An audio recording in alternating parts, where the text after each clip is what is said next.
Good evening, ladies and gentlemen. I am Bharti, moderator for the conference call.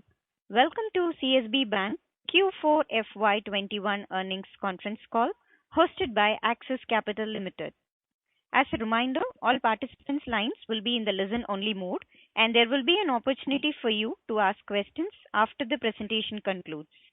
Should you need assistance during the conference call, please signal an operator by pressing star then zero on your touchtone telephone. Please note this conference is recorded. I would now like to hand over the floor to Mr. Praveen Agarwal. Thank you, and over to you, sir. Thank you, Bharti. Good evening, everyone, and welcome to this earnings call of CSB Bank. We have with us Mr. CVR Rajendran, MD and CEO, Mr. Pralay Mondal, President, Retail, SME Operations and IT, Mr. B.K. Divakara, the CFO, and Mr. Ganeshan V, who is Credit Monitoring and Recovery. I would request Mr. Rajendran to take us through the brief of the results, post which we'll open the floor for Q&A. Over to you, Mr. Rajendran. Thank you, Mr. Praveen. Good evening, everyone, and hope you're all safe. Thank you for joining us today. We are in a situation where COVID-2 is casting a cloud of uncertainties on the economic development. However, with the large vaccination drive, governmental support, foreign aids, and accommodative stance of the regulator, let us continue with our optimism.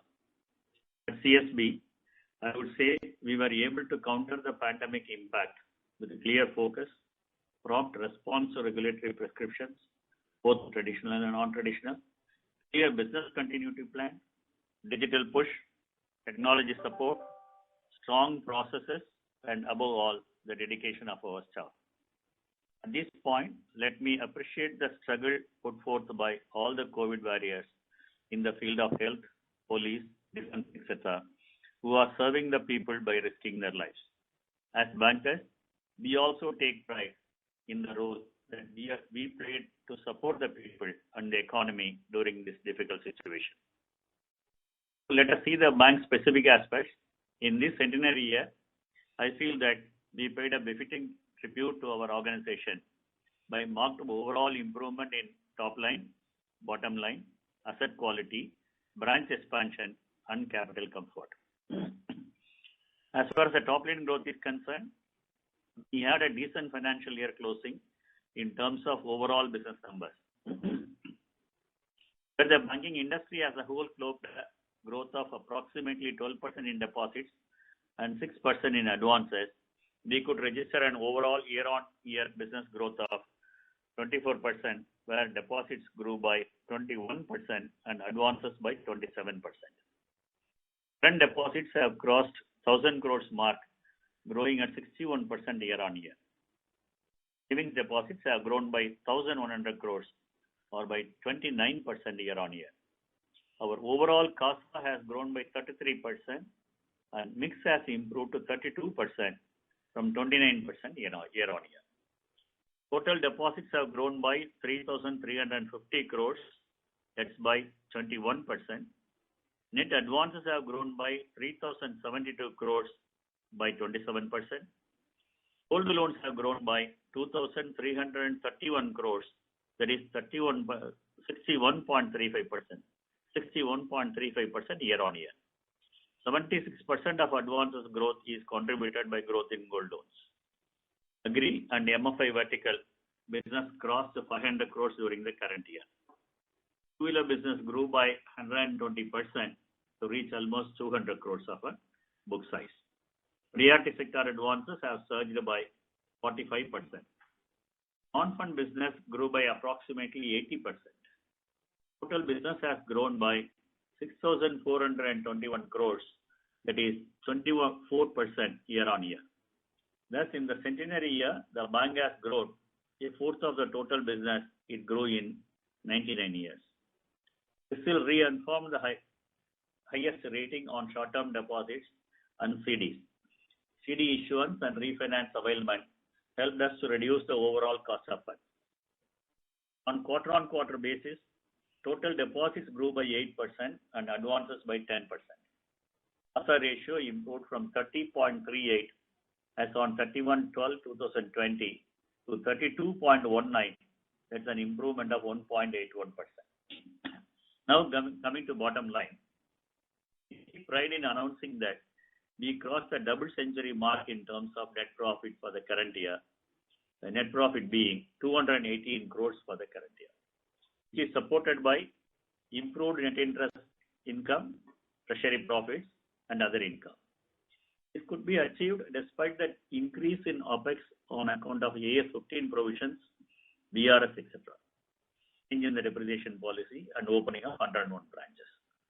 The practice of accelerated NPA provisioning and standard asset provisioning on account of COVID was maintained during the Q4 as well. Net interest income has grown by 349 crores or by 59%, contributed by reduction in cost of deposits, increase in yield on advances and investments, and increase in business volumes. NIM for the year ended improved from 3.74% 4.81%, that is by 107 basis points. Treasury profits has improved substantially over previous year to 125 crores as bank make full use of the yield swings to its advantage, apart from making substantial investments in non-SLR securities at attractive rates, availing LTRO on TLTRO. On treasury, other income grew by 84 crores or by 44%, contributed by increase in processing fees, PSLC commission, bank assurance commission, and BG commission. There was an increase in headcount by 976, and this together with increase in AS 15 provisions has caused the staff cost to increase by 50% or rupees 165 crores. Pension cost component of AS 15 expenses increased by 79 crores as there were large-scale retirement and VRS totaling to 193. And change in assumptions by actuary as to mortality. The impact is about 39 crores. Now, defined benefit pension optees account for only 14% of the workforce, down from 24% in the previous year. The exact number, which used to be about 1,700, has come down to 579 at the year end. Other OPEX has increased by 29 crores or by 15% as the bank increased its footprint by 101 more branches. Depreciation expenses has increased by 12 crores, mainly on account of change in assumptions as to useful life of some fixed assets category.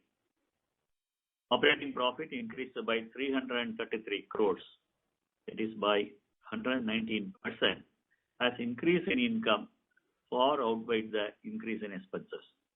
Our cost-income ratio is at 54.31% as against 65.53% as on 31/3/2020. NPA provisions increased by rupees 60 crores due mainly to migration of accounts to higher provision categories and accelerated provisioning over and above RBI guidelines. Standard asset provisions have increased by 110 crores as the bank is holding provisions of around 25% on its trust assets, starting from one-day default.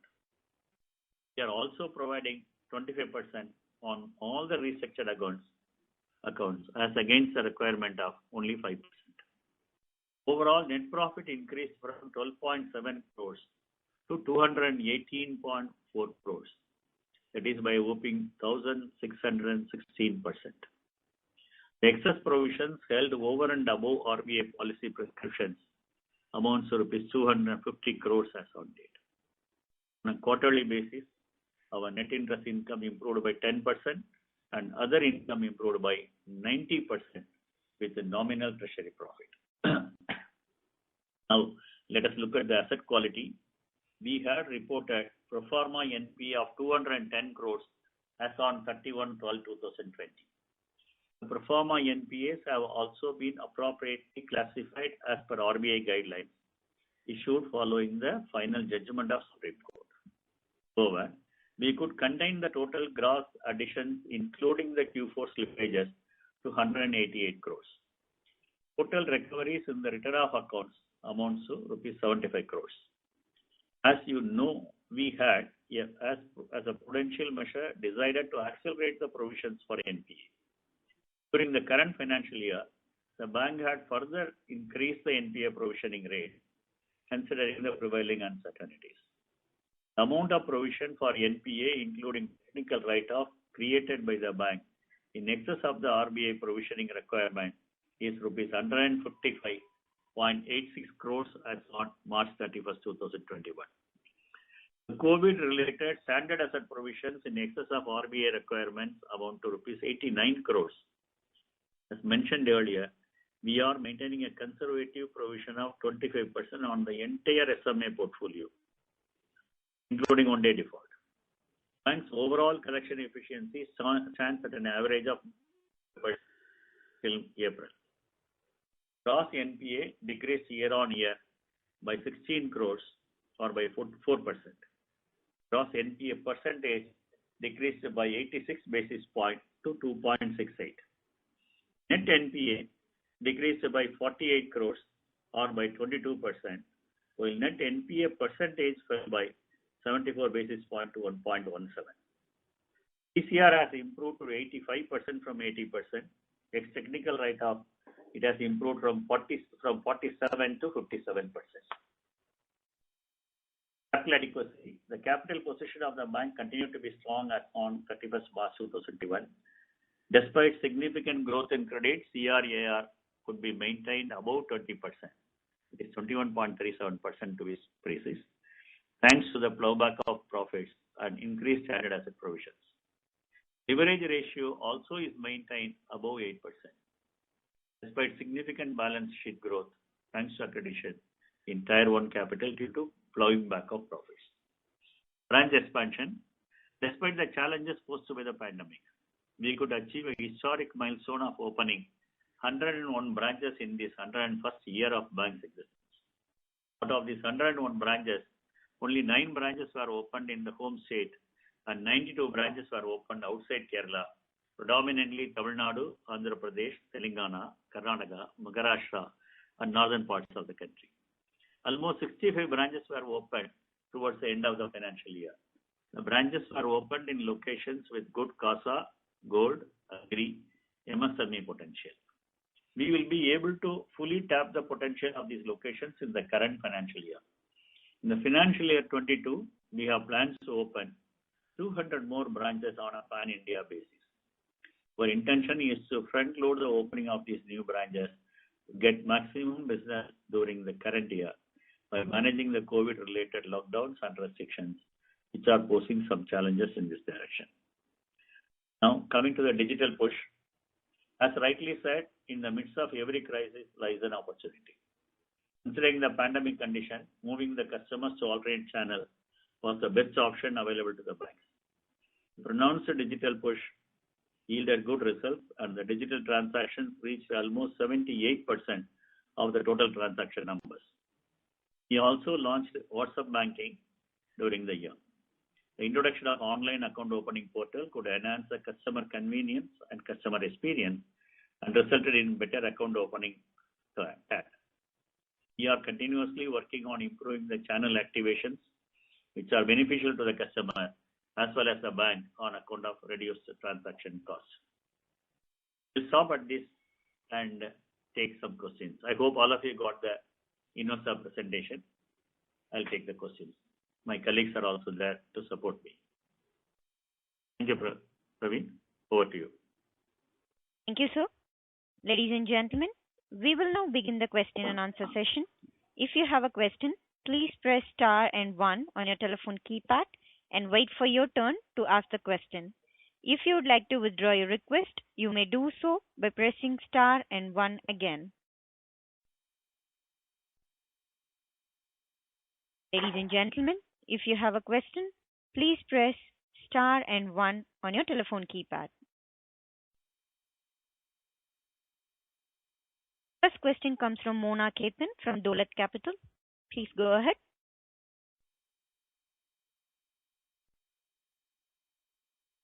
Mona Khetan, please go ahead with your question. Hello, can you hear me? Yes. Yeah, hi sir. Good evening. So firstly, just wanted to check on growth. So when I look at your segmental growth, I see about 14% sequential growth in corporate advances. So if you could just throw some light as to where that has come from. And corporate advance is not our focus area. It is only the parking of funds. Okay. So most of the corporate advances are given with a 6 months call and put option. So most of them are given originally to NBFCs with the AA and AAA rating. But due to the surge in liquidity and the reduction in the market-related borrowing, most of the NBFCs have started closing, and we have seen some negative growth in the wholesale banking. The new accounts are also identified, the decent rating, and mostly from the manufacturing segment. These are all the manufacturing industries with good potential, which is improved during the COVID period, and they seems to be COVID-proof. That kind of industries only we have taken up. For example, we have invested a bit in auto ancillaries, okay, and some in the food processing, dairy, textiles, spinning. These are all the areas where we have invested our money. okay. And what would be the average ticket size and the yields in the incremental loans that we are giving out in these segments? Normally, it is about 25 crores, may go up to 100 crores at the entry level, and yield should be around 9.5% average. Of course, contractors are also one more major segment where non-fund based limits are given in the large scale. Okay. So the growth that has come about in this quarter is not from the well-rated NBFCs or HFCs that we were doing previously for getting the corporate growth. Is that the right understanding? They are not AAA rated. Originally, when we were not having capital, we are constrained in lending to others. So we have chosen the AAA rated corporates at a much lower level. Today, AAA rated corporates are borrowing at a 4.5% to 5%. That is not the rate to lend. So naturally, we have moved to the acceptable risk. We are given the risk, rating-wise allocation. 52% of our corporates are A and above rated, and almost 32% is rated up to investment grade. So 89% of the portfolio is on investment grade and above. Sure. And what explains the sequential rise in your lending yields? It's up by about 30 bits Q&Q, despite the fact that incrementally a lot of growth has also come from the corporate book, which is at much lower yields than the gold book. So mainly the growth has come from the gold loan. Gold loans are done at a better level than the remaining portfolio. So naturally, it has a pulling effect on the yield. The proportion of gold loan is more, our yield will move up. And as the proportion gold loans goes down, naturally our yield will also pull down. Okay, so could it be the lagged impact? Because at least this quarter we are not seeing, we are seeing a higher growth from corporate book versus the gold book. But could it be the lagged impact? On a yearly basis, if you look at it, it's a 61% year on year. Okay. So the last quarter per se growth is not very big, but the impact comes with a lag effect, right? The interest income comes with a lag effect. Sure. So naturally, gold is the main reason for us increasing. And apart from that, we have made in the TLTRO, we have availed a substantial amount and invested in the corporate bonds. Okay, that also has helped us to pull the yield on the treasury side. Okay, got it. And the slippages of 188 crore that we have reported, that is the net of recoveries, right? Where we had slippages in previous quarter from the gold book and so on. No, recoveries are accounted separately, right? So every time you take in and make a provision, NPAs as on 31st March and make a provision as per the standard table, the table which you are given. Recovery is accounted separately, right? The numbers are available. 75 crores we have recovered from the written off accounts. Substantial amount we have recovered on the NPA principal amount, if I remember correct, around 65 crores or so. And substantial amount of interest is also collected from the NPA accounts. That is one reason for the yield going up. The NPA recovery includes the interest recovery, which is not accounted earlier.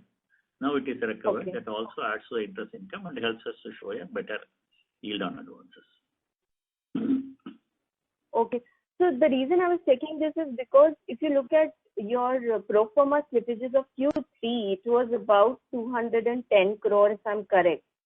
And if I just add the slippages of this quarter and the non-pro forma slippages of previous quarters, it adds up to about 2,000 crore. So essentially, that way it will be negative in this quarter, if I'm correct, right? I don't know where from you are getting the 2,000 number. My portfolio itself is only 14,000 crores. That may be wrong. See, pro forma sorry. I was mentioning 200 basically. Okay, probably. See, the pro forma NPAs of December consists of 125 crores of gold loans. Okay. The gold loan NPA in the March has come down to 44 crores. That itself has reduced the NPA by 80 crores. Okay. Apart from that, there are upgradations and recoveries in other accounts also, pro forma accounts. So the overall NPA has come down substantially from the December level to March level. In spite of that, whatever provision we have created for the COVID provision which are created and pro forma invoice are created, we have carved out the provision requirement from that provision, but we have not reversed the excess provision. We could have reversed about 23 crores of provision if you go by the same formula adopted by the December end. Whereas we have not reversed the excess provision. We have retained the 23 crores provision in the system as a cushion for the COVID-related issues coming through the second wave. Okay. And just one last data keeping question. So I think I missed your opening remarks. What was the SME book that you mentioned?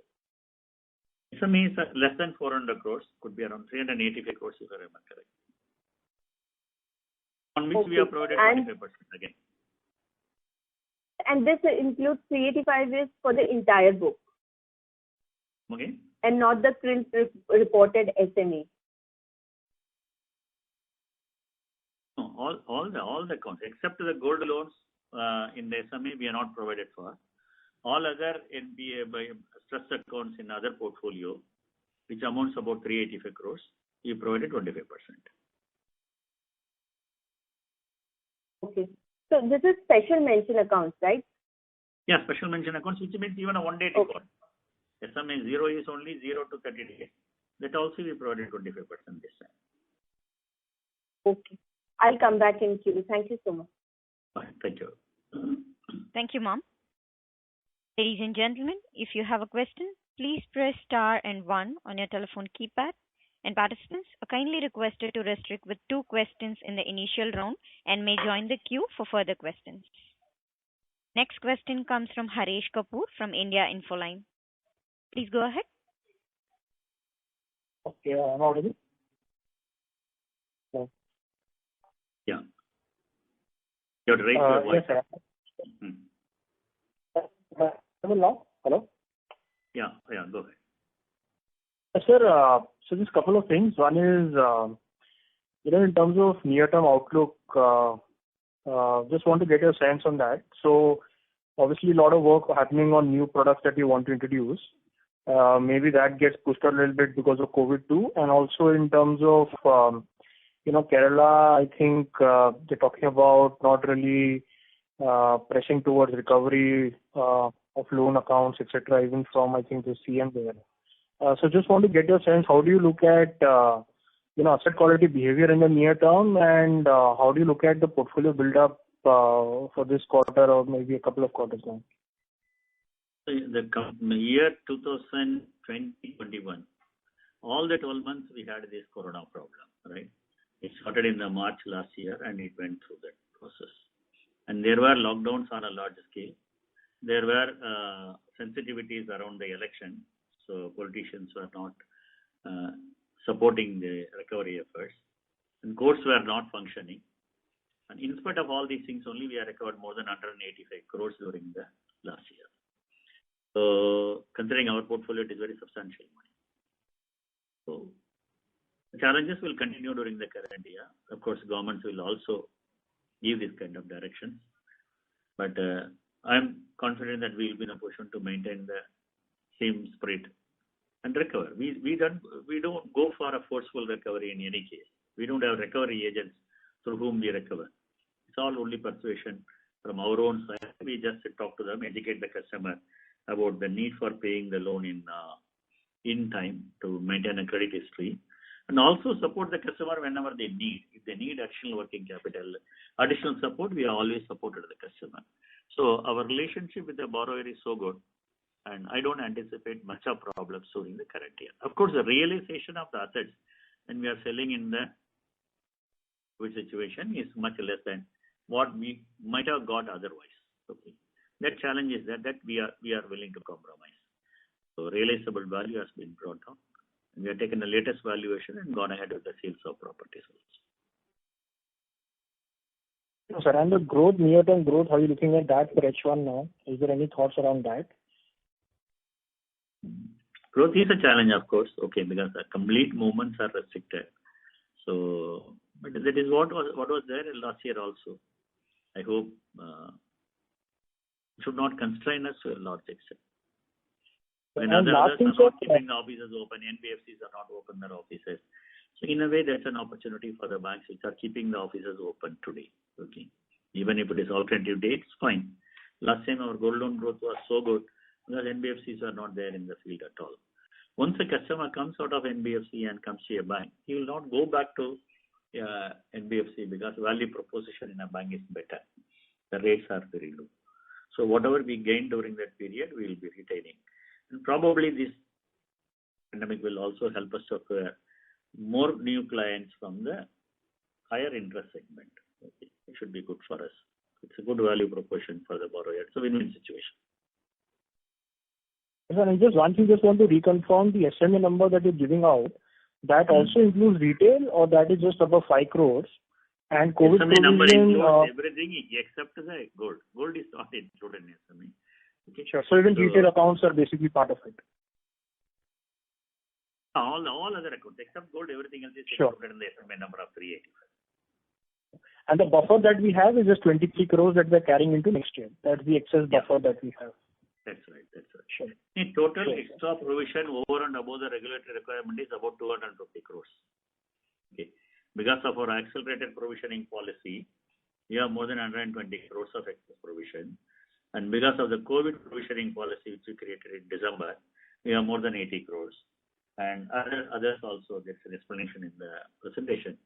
We are holding 250 crores over and above the regulatory requirements as on date. Sure, sir. Thanks a lot, sir. This is it from my end. Best of luck. Thank you so much. Thanks a lot. Thank you. Thank you, sir. Next question comes from Susmit Patodia from Motilal Oswal. Please go ahead. Hi, sir. Good evening. Hope everyone at CSB is safe and healthy. Sir, wanted to firstly understand, how has this crisis been on employees? Have you had any big challenges? What is the bank doing in terms of effort towards employees? Just wanted to get your substantial number of employees are in Kerala because branch network is 42% is there. Correct. So Kerala managed the COVID one very well. Not much of losses were there. So naturally, we have not heard any bad stories during the last round.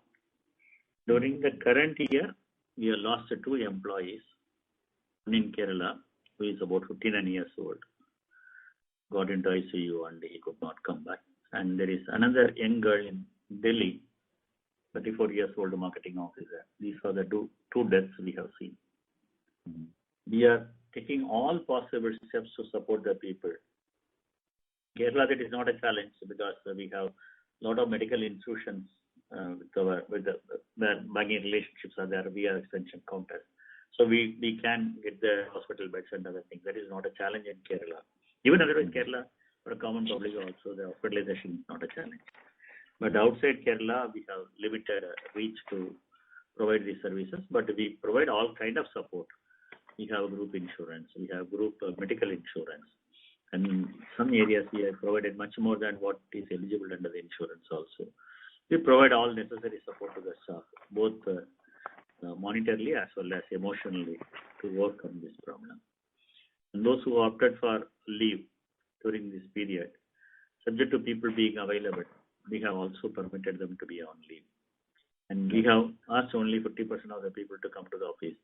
And most of the administrative people are allowed to work from home. So reasonably, we have managed well so far. And sir, the second question was, last time you had the call, we had a lot of background noise. So if you can give us an update on that, how has that effort gone? Certainly no more noise. That is the only day on which after 3 years. Now it seems to be silent. Okay. Yeah. No, that is okay. See, when the industry level settlement was there, when the people have not got it, naturally they got agitated. But we had 2-3 rounds of conversation with them and told them why we are not able to offer it. See, if you go through the entire presentation, only area, if you compare with the peer banks, where we are weak is on the productivity, even now. Correct. But all the good results.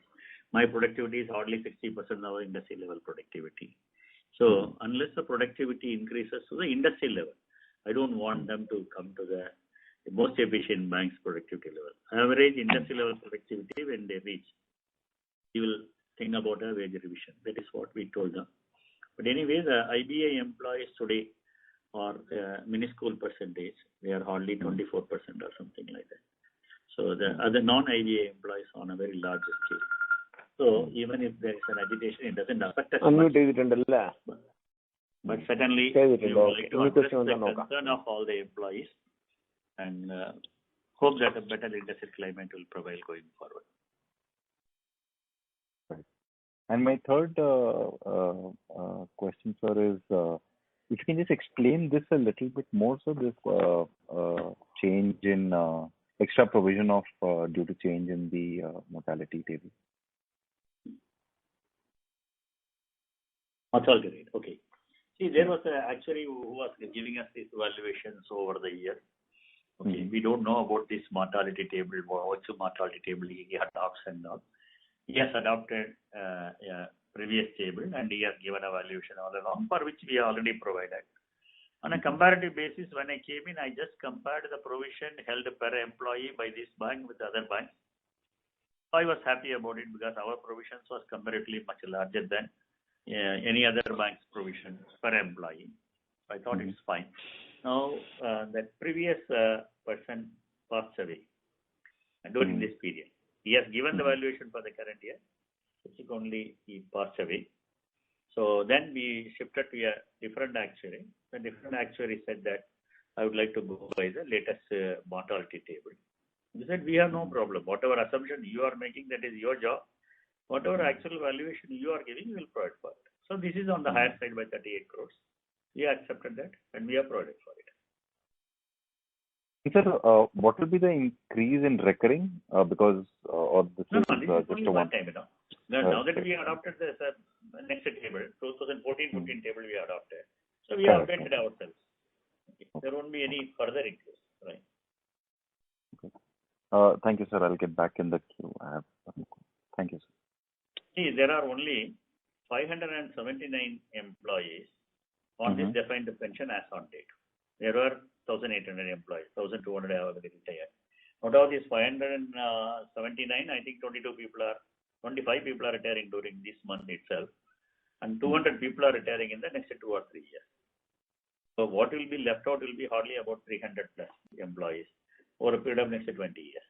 So pension is not going to be a major challenge for this bank, except that we have to provide for the DA portion of the employees that everybody is going into the current expenditure. Otherwise, I don't think pension will continue to be a problem for the years to come. For these 589 employees, we have more than 275 crores or something as a provision, which is again on the higher side when compared to the peers. Good. Thank you. Thank you, sir. Next question comes from Digant Haria from Green Edge Wealth Services. Please go ahead. From my side, one is that now that the LTVs for gold loans will revert back to the 75%. Like last 12 months, we had the special dispensation of 90%. Will that have any bearing on the growth that we can do in the next 12 months in the gold loan segment? That's my question number one. And question number two, sir, is that we had a bit of gold price volatility in the last 4 months. So how did the bank deal with the customers in terms of whether there were any auctions or whether we had to call for margins or we could very smoothly sail through because we never gave such high LTVs? And then what? And did we reduce our LTVs this quarter because of this gold price volatility? So yeah, sir, these two questions. Any insight on these would be appreciated. Thank you. The higher LTV was permitted only up to 31st March. As RBI has not extended the scheme, it has come to an end for all of us. So we have gone back to the original way. Now it's only 68% which we are giving at the maximum. Okay. Normally it is 63%. So at the peak it has gone up to 83% LTV. Okay. Now, as on yesterday, it has come to 77.8%. Okay. At the portfolio level, loan to asset value even today is only 77.8%. Fortunately for us, gold prices have also started moving up. Okay. Again, it has come back to near to the peak now. So I don't think there could be big losses, but we were monitoring the mark to market for these gold loans, and it was 1.14 crores for the portfolio of 6,000 crores during the last week. I'm confident subsequently the prices have moved up a lot, and the mark to market losses should be nil as on date. At individual account level, there could be some accounts where the loan to asset value might have exceeded 90% or even 100%. Okay.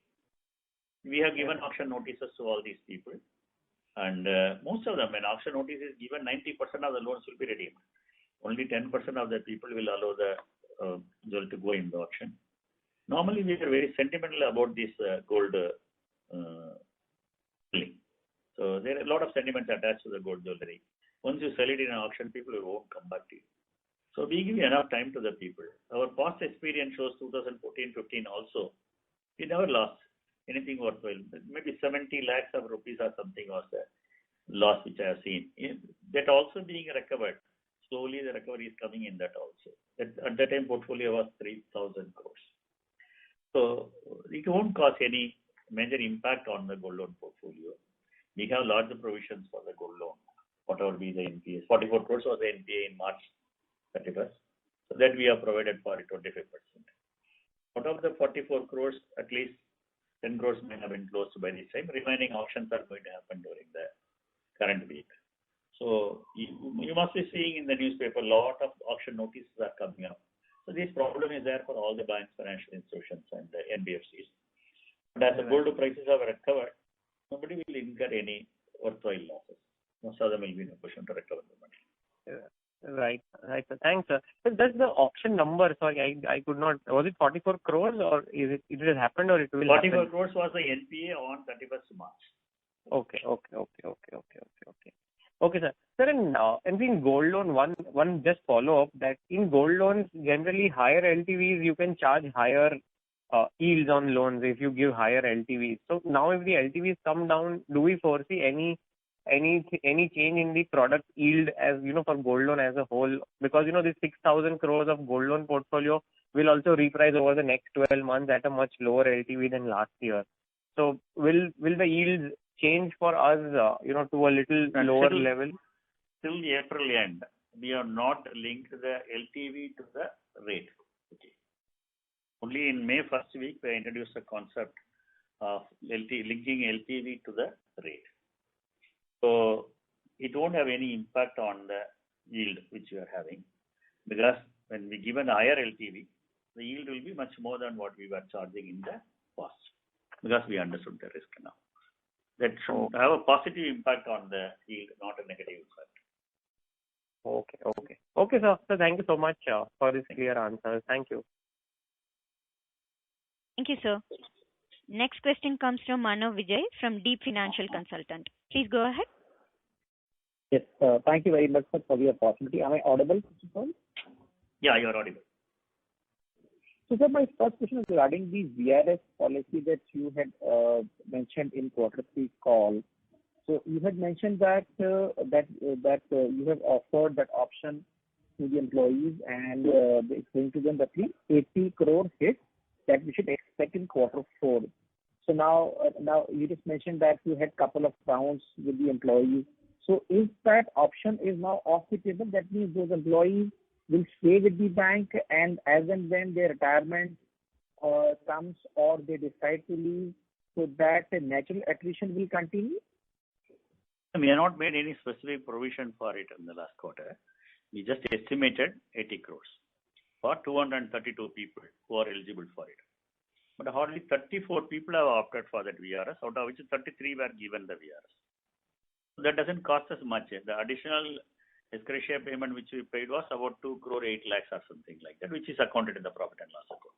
It was available only up to February last year, and it was finalized in the February, and March payout has happened.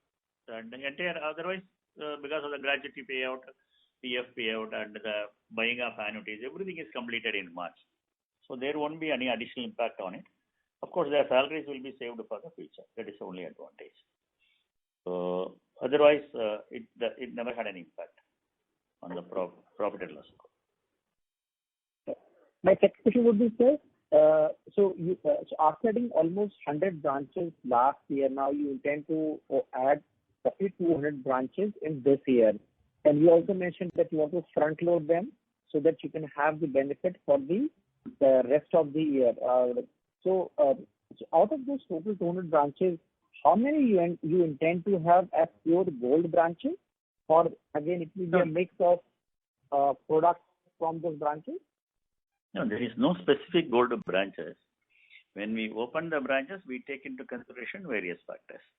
There are clusters which are very familiar for MSME clusters, SME clusters, and there are particular clusters where gold loan is doing well. All this data is available in the public domain. So we have opened the branches where CASA is the focus, where SME is the focus, where MSME is the focus. And many branches are having focus on the gold loan also. Almost 70%, I can say on a ballpark number, maybe 70% of the branches have come up in the gold loan potential area. It doesn't mean only gold loan they will do. They will do MSME, SME, everything in that area. But gold loan will be picking up much faster. Gold loan doesn't take time to build up, right? There are branches which have reached 10 crores of a gold loan business within 2 months when we open at the right location. So gold loan can happen immediately. Other businesses takes time to build up, right? CASA will ramp up over a period. MSME, SME will ramp up over a period because they're all small in ticket size. But gold loan can happen faster. So there is no specific gold loan branch. Every branch is a full service branch. That could be to start with, to make the branches viable. We are given within a year's time, most of the branches should become break even. Only in metro areas, they should break even within 18 months. That is a timeline. So accordingly, they focus on the gold loan, the initial stages to break even. Then simultaneously, they build the other businesses also. Sure. So my next question would be, so as of now, we have a current branches of 514. On top of that, we are adding roughly 200 branches, which is almost a 40% addition. So now, so how does that impact our cost to income ratio, let's say for FY22? So first of all, would you be adding employees in the same, let's say to the same extent, or let's say in those new branches, employees would be lower because you will have a let's say higher digital usage? Sure. See, the new employees are coming at a much lower rate. We don't recruit at the IBA scales now. IBA scale recruitment is stopped 5 years back. So new employees are coming at market-related salaries, just like any other private sector bank. Most of them are sales force, where the payout is much lesser. Of course, over a period, they get incentives and they go up faster in the career. They will be making more money, but by the time they might have become much more productive. So we recruit the people mostly from the market. There may be 1 or 2 people going from the existing legacy staff. Legacy staff are only 1,400 today. So 1 or 2 legacy staff may go there to establish the systems, vagera. Otherwise, right from the branch manager to the sales staff, everybody is recruited from the market, either from the other private sector banks or from the NBFCs or from other consumer-related industries. So the cost from the staff cost is not much higher. And the capex also we have brought on very substantially. One strategy adopted by us is the public sector banks which have gone into a merger mode have closed down multiple branches in the same location. Some of them are really good, well furnished, We have just taken up the premises along with the infrastructure, paid the book value, and started functioning within a week's time, where the capex is very low. The strong room is available, the safe deposit walls were available, the furniture was available, security systems were available, generator was available. Like that, the full setup was taken over. So wherever we have taken over these close to branches, premises, the branches have come up much faster. One more advantage of branch expansion during the current year is that the landlord's expectations have come down. A lot of commercial establishments which are closed, you are able to negotiate for a better rate. Remember, this will be for the next 10 years, right? All our agreements are for 5 plus 5 years.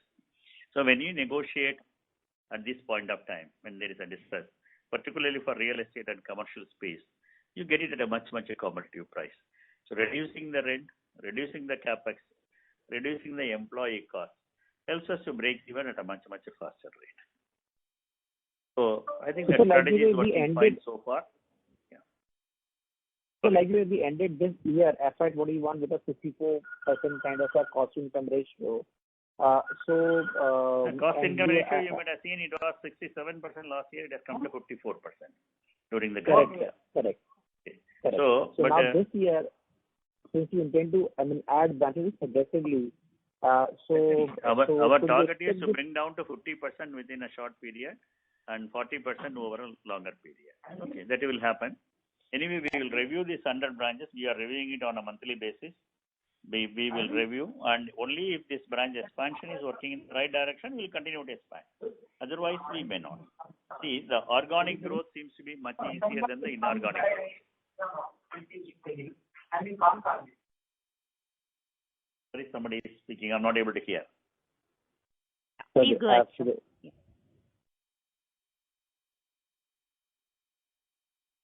Rajendran, sir, please go ahead. Yeah, please go ahead, sir.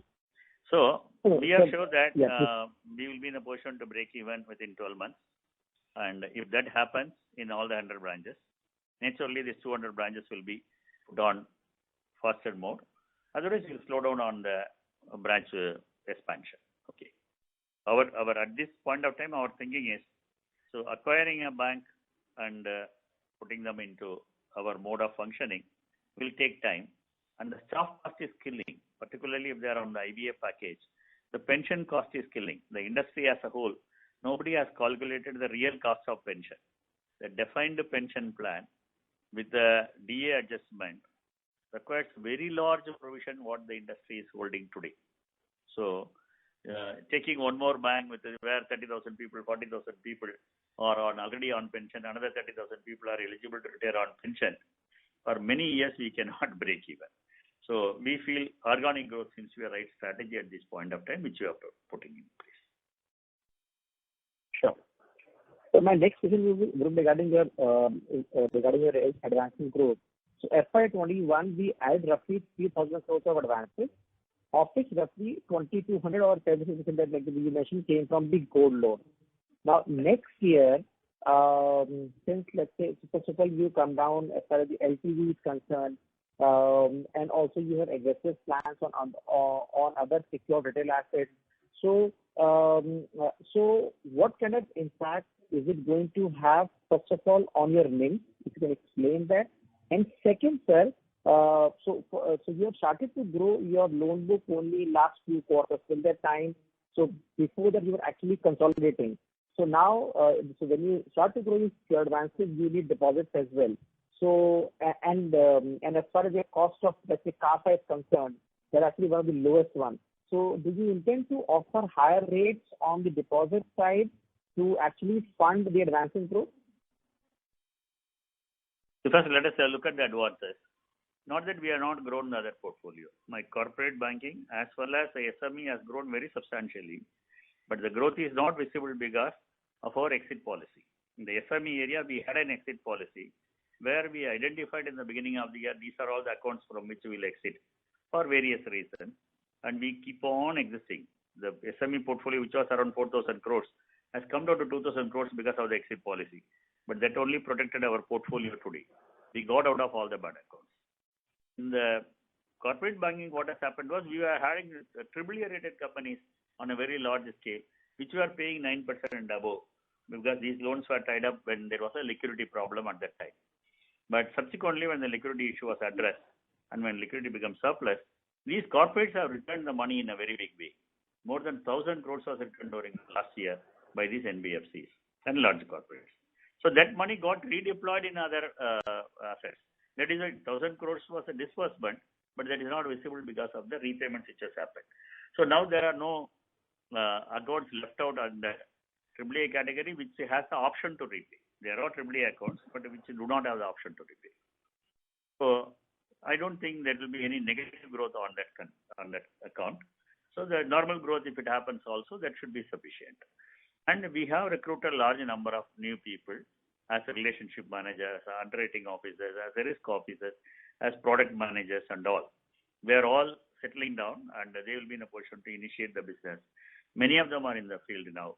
In spite of the COVID, we are seeing reasonable amount of flow of new proposals. So I'm sure this time also we will have a decent growth. I cannot give a forward-looking number. We will have a decent growth subject to the constraints placed by the external environment. But gold loan may not get affected by all these things. When the LTV has brought down, it is not only for me, it is for the entire industry it is brought down. So naturally, we must be in a position to grow. And we have good sales force which will push the sales. We may not grow at 61%, but certainly we will have a decent growth. All along we were growing for the past 5 years, except 1 year where we have grown 17%. All years we have grown by 24% or above in the advances. So I think our intention is to keep it at that level. Sure. Thank you and all the best. Thank you, sir. Next question comes from Mahesh MB from Kotak Securities. Please go ahead. Good afternoon, sir. Just 3 questions from my side. The slide that you have on gold loans, the NPL that you have reported there is gross NPL or is it the net NPL? It's a gross NPL.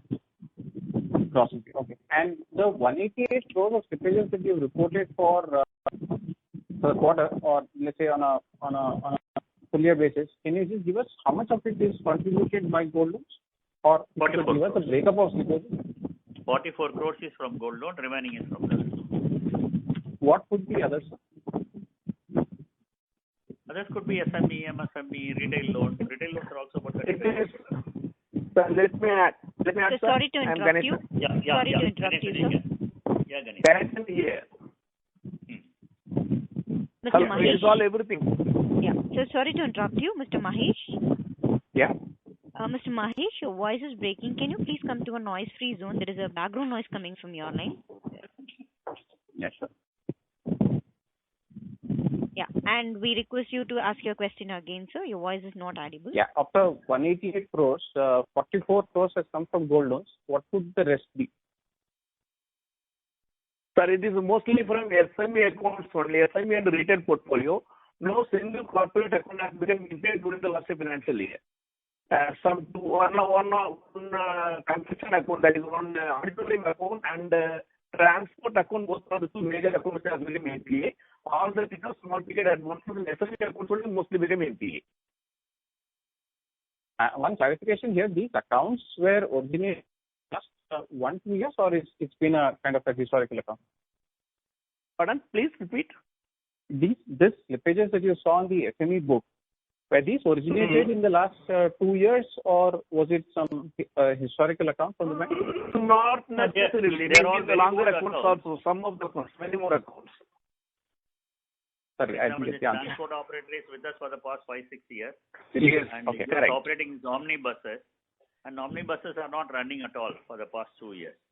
Naturally, he could not repay. All the Volvo buses are parked in the parking lot. And he has not even renewed the insurance, which we are paying now. And you cannot sell it in this market. So naturally, that account has become an NPA. So many of these resorts-related accounts, resorts, hotels, restaurants, because Kerala is a tourism spot. So those accounts are also travel agencies. These kind of accounts are slipped, but these accounts are with us for quite a long time. These are all fully secured accounts. We have collateral securities on landed properties. Yes. And maybe we don't want to put so much force now. But if they revive, they will be in a position to pay. Otherwise, we have the legal course to recover this money. So last question. Yesterday there was a news article that Kerala government has imposed certain restrictions on recovery in the state. Is this true? They have not last year restricted also. the recovery actually. They have given some request to the bankers not to go for the recovery during this COVID-19 second wave period. That is a request. They have not made it mandatory, but this has been the request from the Kerala government almost for the past 1 year and all. They have been time and again requesting not to go for the recovery. Okay. Thanks a lot. And is it true only in Kerala or is it true for all states? It is only in Kerala. In other places, Only in Kerala. governments have not issued any such. Any guidelines they have not issued. Okay, perfect. Thanks. Thank you, sir. Next, we have a follow-up question from Mona Ketan from Dolat Capital. Please go ahead. Yeah, hi. Just a few data keeping questions. So, X of the provisions that you have included in the PCR, how much would be the additional standard asset provision? Yes, sir. Sir, now let me reply. Sir, 104 Yeah. crores is the additional standard asset provision we have made it, in addition to Okay, the NPA and- provision. Okay, and this includes the ones made towards SMA accounts and the restructured accounts. Yes, of course. All the restructured account which we have provided already 5% and 25% in two categories, but on all those restructured account we have provided 25% across the board for all. And in addition to this, wherever SMA account is there, for all those SMA account we have provided 25% across the board. Right from the SMA 0, right from day one day default policy, we have provided 25%. That is the SMA account altogether it is counting about 280 crores. Sure, and these are part of the 104 crore that you mentioned. Yes, of course, correct. Okay. And how much would be the ECLGS disbursements for us? Pardon, please? Disbursements under the emergency credit line scheme? Emergency credit line scheme SMA that I don't have the separate data, but not any, madam. SMA, that is, there is no separate classification of the ECL account. It is a part. The ECL was given to the existing account holders. So whenever the SMA classification is there, it is a part of that only. But then you are not mentioned. Some three accounts for which were given GSL has already become NPA in the month of March and all, for which we are putting as an SMA, small amounts. And other than this, SMA, this GSL also might have been included, but I don't have the quantification right now readily available with me. We'll provide it. Okay. And what would be the restructured book, including those under implementation? Restructured book overall, madam, we are having the rescheduled books up to 65 crores outstanding as on 31/3. After this, we have got the rescheduling in the previous 2 years. Flood relief rescheduling for the MSME accounts are also available to us. So that other than this, as per the Reserve Bank of India guidelines, there was a one-time rescheduling. We have got about only 25 crores, 23 accounts with an amount of 25 crores. It is including standard, substandard, doubtful, everything together. This 65 crores is MSME rescheduling. In addition, this COVID-related rescheduling, it is only some personal loans. We have not given rescheduling for any of the corporate accounts. Only some personal loans around 13 accounts around an amount of around 1.33 crores we are rescheduled. It is mostly the salaried school teachers whose salary has not been received on time. They want the rescheduling. That the deferment of the repayment has been done on those cases. Overall, altogether, Okay. it is only 65 crores. 65 crores, including everything. Okay. Including And, everything, yes, of course. Okay. And including what is still under implementation to be implemented by June, how much would be that amount? So far, nothing is pending for implementation. Whatever is there, we have already done it and all. And in June, that's for the second new circular, we may be getting some application. I am not sure about this. We have not received anything so far. Then we have to calculate how much we have to go for it. Okay. And just one last data point. So what would be the slippages for full year FY21? This year, huh? Last year. This year or? Yeah, the gross slippages for FY21. FY21, we have slippage of total 181 crores, madam, totally for the financial past year. Okay. All right. Thank you. Okay, thank you. Thank you, ma'am. Next, we have a follow-up question from Mr. Susmit Patodia from MOSL. Please go ahead. Sir, hi. Just two questions. One is on this gold loan limit of 40% approved by the board. Is that continues to be a hard limit? Because if majority of your 4 new branches are in the gold loan heavy area, so would you stick to that limit or that limit is flexible? As of now, there is no need because recovery is also happening. And actually, the gold has grown negatively after the year end. Okay. So there is no need. And the other portfolio is growing. So if there is a need, we can go back to the board and take a increase in the limit. We won't stop the business anyway. We won't stop the business. Okay. And so next is just Mr. Sudhin Choksi coming on board. He's like the father of affordable housing industry in India. So any specific plans there on housing? And currently, how much is housing loan books, sir? Why would you like to take it? Yes, sir. So hi, Pralay. How are you? Hi, all good. Good. So yes, I've been in discussion with Mr. Choksi already to get his guidance on this. So we had 2 discussions. We are building our strategy around it. So housing loans, if you divide into 3 parts, one is the premium housing or housing which is done at a very attractive rate, which is difficult for us to do at this stage. B is housing for the mid sector, and third one is which you're talking about, affordable sector. So what we plan to do is for the low IRR business, we are planning to tie up with somebody.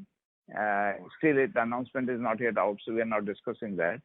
So we are planning to tie up with somebody for which we will do some kind of a partnership, so that we continue to offer them a good product, a marketable product, and hence they don't have to go to another bank or another HFC for getting their loans. Because in that case, what happens is you lose your EMI from the savings account, and hence the primary relationship of the savings account goes away.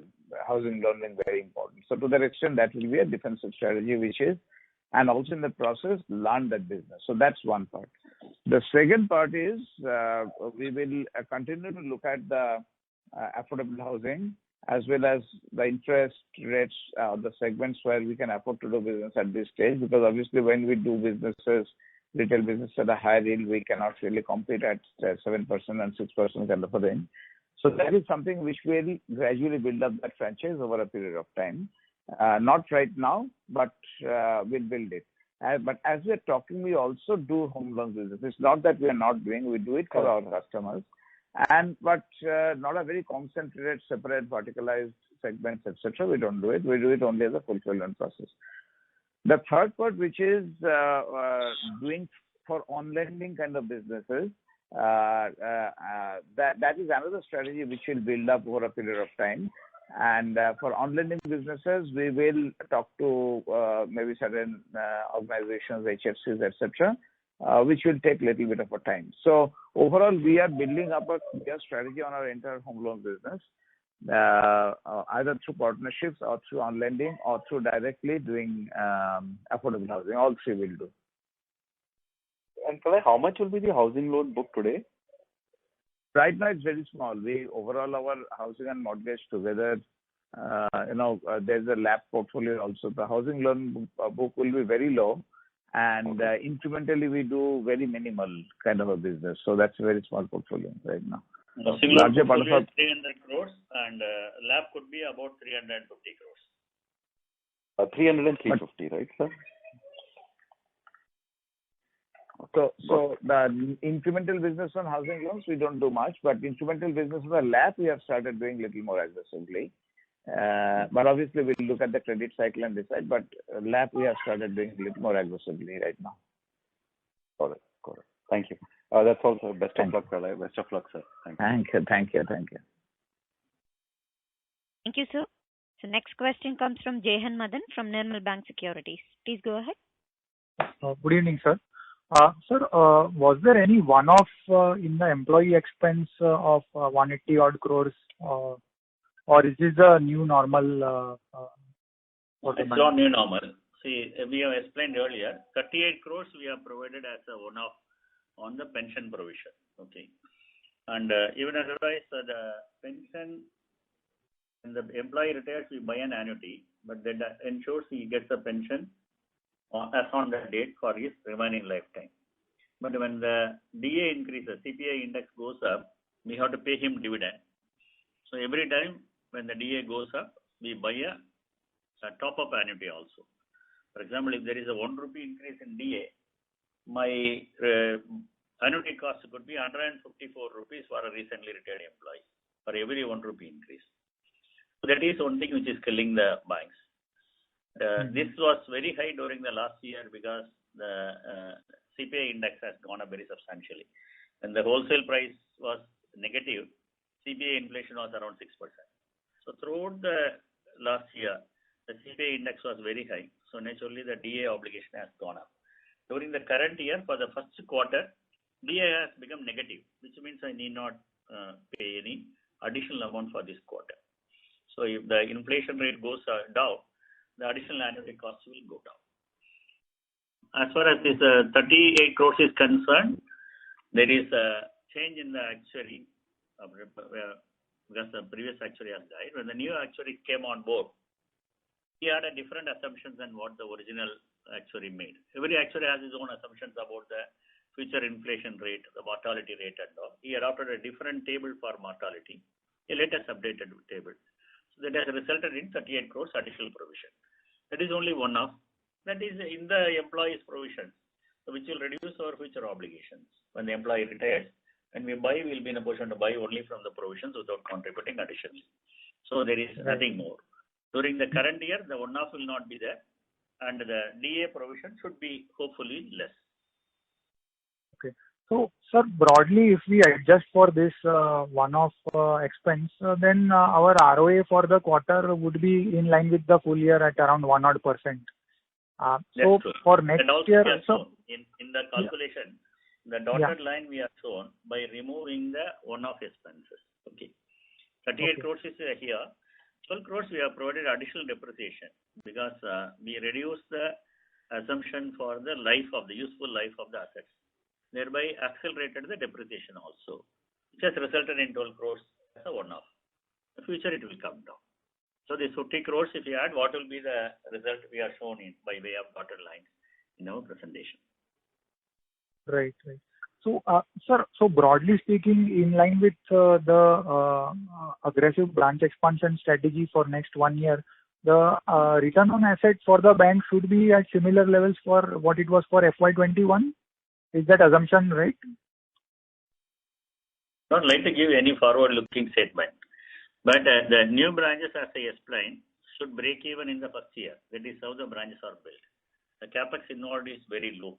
Okay, the furnishing cost is very low.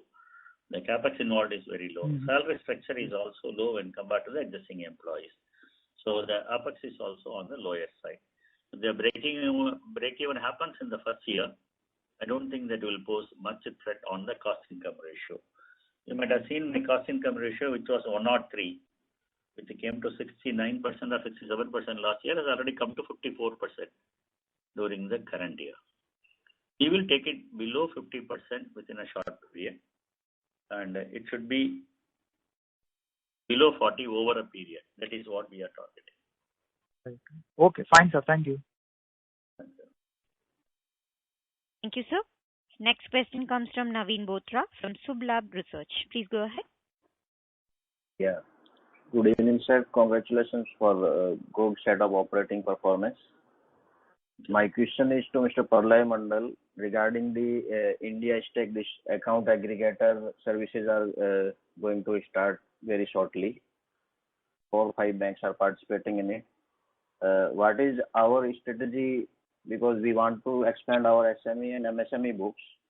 So what will be our strategy regarding this technology account aggregator and all these things? No, I didn't get your question. What is this aggregator you're talking about? account aggregator that India Stack is launching. HDFC Bank, Axis, IndusInd, and Kotak is participating for UPI type services, for giving loans to SME and MSME loans. That account aggregator Stack is being launched in India on technology platform. Okay.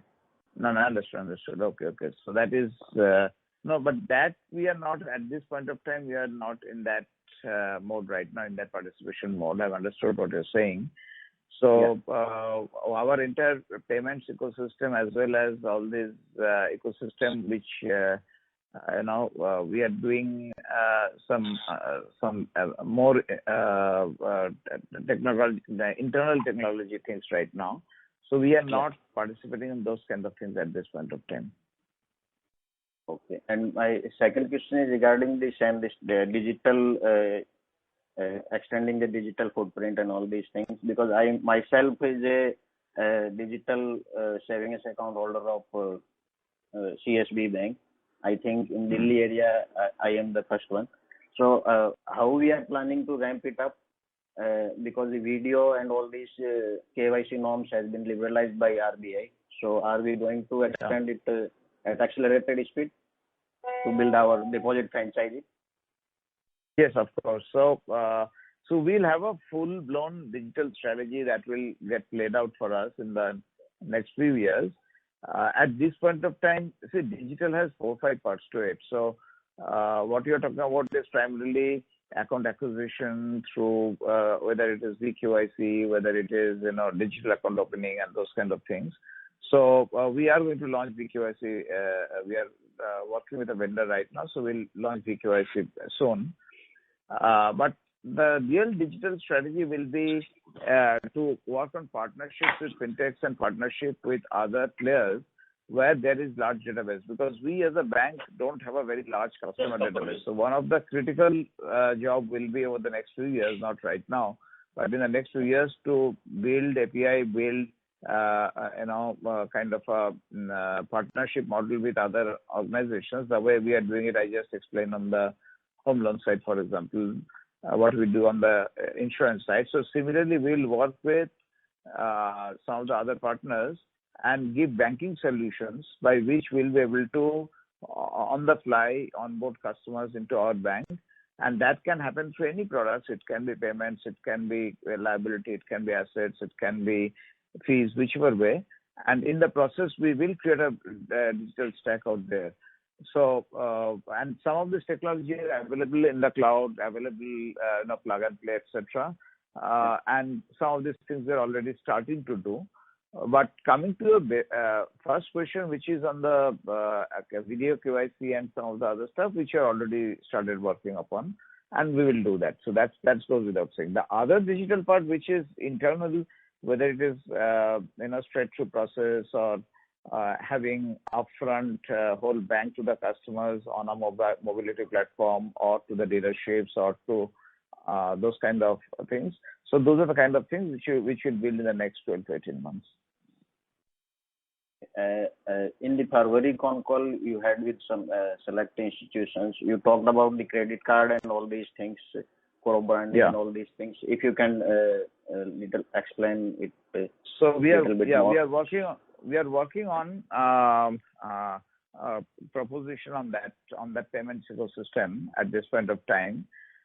So when the time comes, we will make that announcement. But we are not building. Credit cards and those kind of businesses, as you know, is very heavy investment and very high gestation period business right now. So we are again there working on partnerships, saying that it's too early for us to get into full-fledged Vision Plus or Fast Data or those kind of instruments at this stage. So we are going to again work with fintechs as well as the other partners, but not with banks, but with other partners where we have a win-win kind of a situation. So we are at a final stage of discussions. Once we are able to sign off those things, we will make those announcements. Okay, sir. Okay. Thank you very much. Thank you. Thank you. Thank you. Thank you, sir. Dear participants, if you have a question, please press star and 1 on your telephone keypad and participants are kindly requested to restrict with 2 questions in the initial round and may join the queue for further questions. Next question comes from Sanjay Asher from CNOL Investments Private Limited. Please go ahead. So Mr. Sanjay line got dropped. The next question comes from Mr. Ashutosh Mehta, an individual investor. Please go ahead. Yes, sir. Good evening. Sir, just a couple of questions on the asset quality. So in the gross NPA table, you've shown a incremental NPA of about 188 crores in this quarter. This looks like quite a granular NPA, not a single account impact. So would this something which worry you, or this is something a one-off kind of thing? And follow up on that, on the slippage ratio slide also, you've shown a slippage ratio of about 5.76% for the quarter. You could just throw some light on this. There's a green dash bar also there, which I have not been able to understand. See, out of the 184 crores which you are talking about, 44 crores has come from gold loan. Normally, gold loan we don't see NPAs because even though it is a 1-year loan, normally it is closed within 4 or 5 months. This time, because of the income not being sustainable, many gold loans have got into NPAs. That is for the industry as a whole, this problem is there. Many of them are closed. Out of 44 crores, more than 10 crores is already recovered. Remaining are planned for an auction during this period. So if you knock off that 44, remaining 140 crores is the NPA, out of which 30 to 40 crores might have happened in the other retail portfolios. Their collections are happening, but collections are happening at a lower end, right, with a delay. So housing loans, the car loans, the vehicle loans, the two-wheeler loans, small, medium enterprises loans, everywhere there are some delays because people are not having a regular income. It's an extraordinary year. So even 140 crores is only 1% of the portfolio, right? So it is not very high. And all these loans are secured loans. We are not in unsecured loan business at all. When we talk about SME, all the SME loans are secured, apart from the primary security by collateral security of buildings or lands. So normally, for example, the amount of NPA was much higher in December. By March, we were able to upgrade more than 30-40 crores. Out of these 145 crores, substantial amount could be upgraded during the current year or closed completely. That is possible. Some of them may not be closed. Then we have to go through the legal process and recover the money. As there are assets, the chances of recovery are always high. In our case, NPA doesn't mean an ultimate loss. In all the NPA accounts, recovery possibilities are good. During the current year, we have recovered more than 195 crores total. So it's not a small amount when compared to our portfolio of NPA. It's only a process. So it takes time. But definitely we'll be in a position to recover because of the collateral securities available. Even otherwise, at the industry standard, the 1% of NPA is not very high. 1% slippage is not high. Yeah, but I think most of the slippages come in Q4 only. So that's why I No, that is because the Supreme Court has placed an order. You cannot declare the accounts as NPA during the year. So first 6 months, the moratorium was there. Next 6 months almost, there was a restriction on declaring, which we are declared as a pro forma NPA earlier. Pro forma NPA is nothing but a NPA which could not be declared because of the court order. So if you take that into consideration, March NPA is lower than the December NPA. It's not an easy year. So naturally, slippages are bound to happen. Even during the current year, you will see some slippages because the situation is pretty bad. All the businesses have undergone a difficult time. We have to understand that. Good answers. Thank you. Thank you. Thank you, sir. That would be the last question for the day. Now I hand over the floor to Mr. Rajendran for closing comments. Thank you for making it on a Saturday. Normally, we would like to have it only on a working day. But having it on a Saturday has some advantages. When we have it on a working day, the board members and the audit committee members are given the agenda only on the table because the sensitivities around the data. And they are not able to interact properly. So when we have it on a Saturday, the advantage is we can hand over these results after Friday market hours. So they can go through the results and there is meaningful discussion takes place in the board. That is the intention why many of the banks have moved the results to the Saturday. This being the first year, first year of turnaround in such a big way. And a lot of accounting policy changes were there. We are accounted for additional depreciation, additional provision, accelerated provision. So we wanted to have reasonable time for the board members to absorb the data and to discuss about it. So we organized it on a Saturday. Probably during the quarter ends following, we will try to have it on working days so that you will not be disturbed. And thank you for making it on a Saturday and making it more meaningful interaction. And if you have any further questions after seeing the presentation, in the presentation we have explained everything. If you need any further clarification, you can be in touch with us. You can call me directly or any one of our CFO, Mr. Divakar or Mr. Pralay or Mr. Ganesan on the recovery part will be available to you for a discussion. Thank you. Thank you once again. Thank you, Praveen, for the excellent arrangements. Thank you, sir. Thank you, Praveen. Thank you. So thank you. Thank you all. Thank you. Thank you, everyone. Ladies and gentlemen, this concludes your conference for today. Thank you for your participation and for using Dur Sabha's conference call service. You may disconnect your lines now. Thank you and have a pleasant evening. Thank you, moderator. Thank you, sir.